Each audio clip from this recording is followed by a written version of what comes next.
League টেবিলে প্রতি কটা ম্যাচ ইম্পর্টেন্ট, কারণ লাস্ট ম্যাচ ব্যাঙ্গালোরের কাছে আমরা যখন লস্ট করি, তারপর আমরা ব্যাঙ্গালোরের কাছে হেরে গেছি বলে ডিমোটিভেট হয়ে বসে থাকলে আজকের ম্যাচ আমরা জিততে পারতাম না। তো 90 মিনিটস হয়ে গেছে, ওটা ভুলে আমরা এই ম্যাচের জন্য প্রিপারেশন করেছিলাম এবং এই ম্যাচের রেজাল্ট পেয়েছি। অবভিয়াসলি একটা উইন ড্রেসিং রুমের অ্যাটমসফিয়ার বেটার করবে, টিমের মধ্যে আরও বেশি কনফিডেন্স দেবে, মোরালি বুস্ট করবে।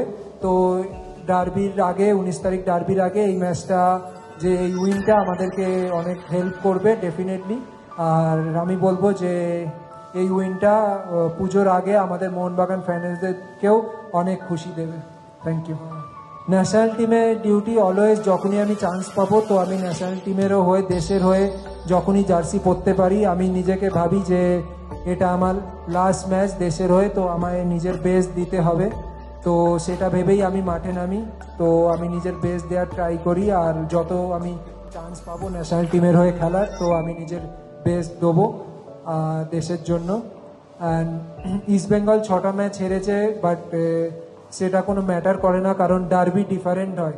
সবাই জানে কে পুরো সিজনে সব ম্যাচ হারলেও ডার্বিতে তারা আলাদা জোশ নিয়ে আসবে এবং আলাদা এনার্জি নিয়ে আসবে যে জেতার জন্য, ডার্বি জেতার জন্য। আর অবভিয়াসলি যে টিম অনেকগুলো ম্যাচ হারছে তারা চাইবে যে একটা ম্যাচ জিতে তারা আবার ওটা কামব্যাক করুক, তো তাদের মোটিভেশন থাকবে। বাট আমাদেরও টিমে মোটিভেশন আছে যে আমাদেরকে লিগ টেবিলের টপে পৌঁছতে হবে, তো আমরা অবভিয়াসলি সেটার পেছনেই কাজ করব আর আমাদের টিম গেমকে আরও বেটার করার ট্রাই করব। Thank you everyone, happy Durga Puja.